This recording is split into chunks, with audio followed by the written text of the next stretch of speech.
What is going on, hybrid shooters? It's Jason Vong and this is the new Zhiyun Crane 2. In this video, we're going to break down all the latest features and talk about what's new and what's improved on this new stabilizer.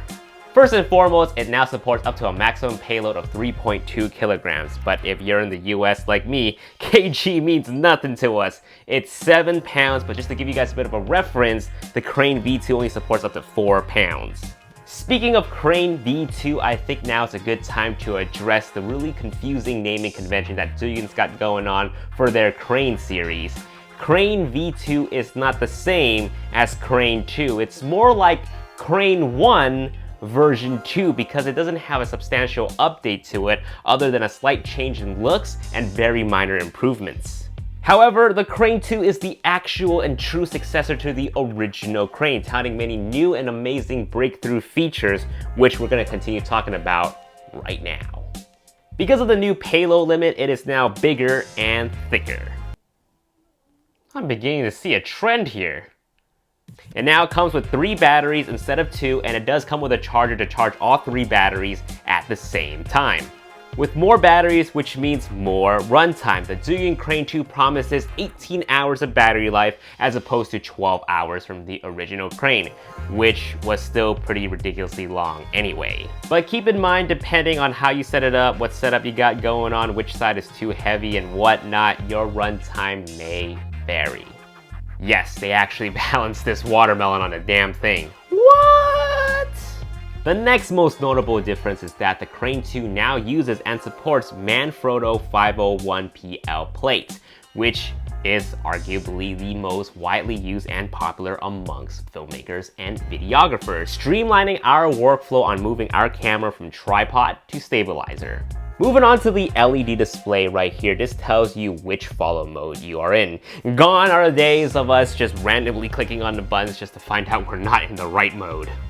But the OLED display does much more than that. If you have a Canon camera, it will actually display your camera's parameters on here, so you'll be able to see stuff like ISO, shutter speed, and aperture, and be able to change each individual settings via this handle, this little control wheel right here, so long as you use the provided USB cable, which they will provide plenty of in different variety forms in case you use a system that's not Canon as well. But wait a minute, what about Sony and Panasonic? Will we be able to see the ISO, shutter speed, and aperture on this LED display right here? We'll get to those cameras in just a bit after I talk about the next feature. Alright, so let's go ahead and address the giant elephant in the room. What the hell does this dial do? This here, my friend, is a follow focus control. If you have a Canon camera connected to the Crane via USB, you can actually control the focus as you're shooting. And I hate to say it, folks, but damn it, that is game changing. You don't need no focus puller. You can pull your own focus as you stabilize your own footage. It's the equivalent of trying to do this. Hey, I'm actually doing it. What about, nope, that just completely went out the window.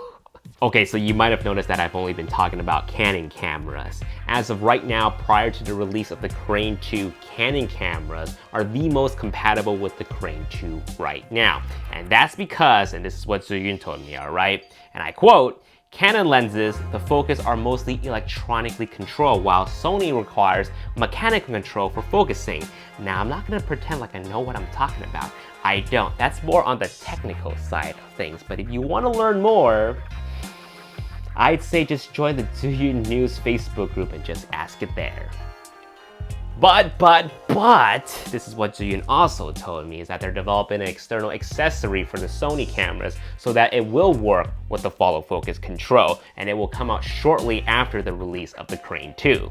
I'm not sure if that's also the case for Panasonic cameras, but my best guess is they are working on something for the Panasonic cameras as well. But these are the 3 systems that Zhiyun is focusing on right now: Canon, Sony, and Panasonic. Which makes a lot of sense because these are the 3 brands, the 3 top players in the video DSLR mirrorless world. If you're shooting on a Nikon, I'm sorry, man. Who the hell shoots video on a Nikon? Alright, last but not least, but also not as interesting as the previous two features that I talked about, the Crane 2 has this thing called a gradual power down. Before, when you power down your stabilizer, your camera kind of goes into free fall, and depending on the setup that you got, you could potentially damage your lens. But now, when you power down the Crane 2, it will gradually and gently rest your camera. Not the best example, but pretty neat.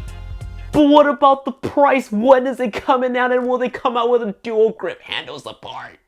Price and date are not officially announced yet, but you can follow my social media or Zhiyun's social media for the latest information on the Crane 2. The links are down below. As for the dual-handed grip thingy support thing that you were asking, yes, they are coming out with that. They confirmed it with me.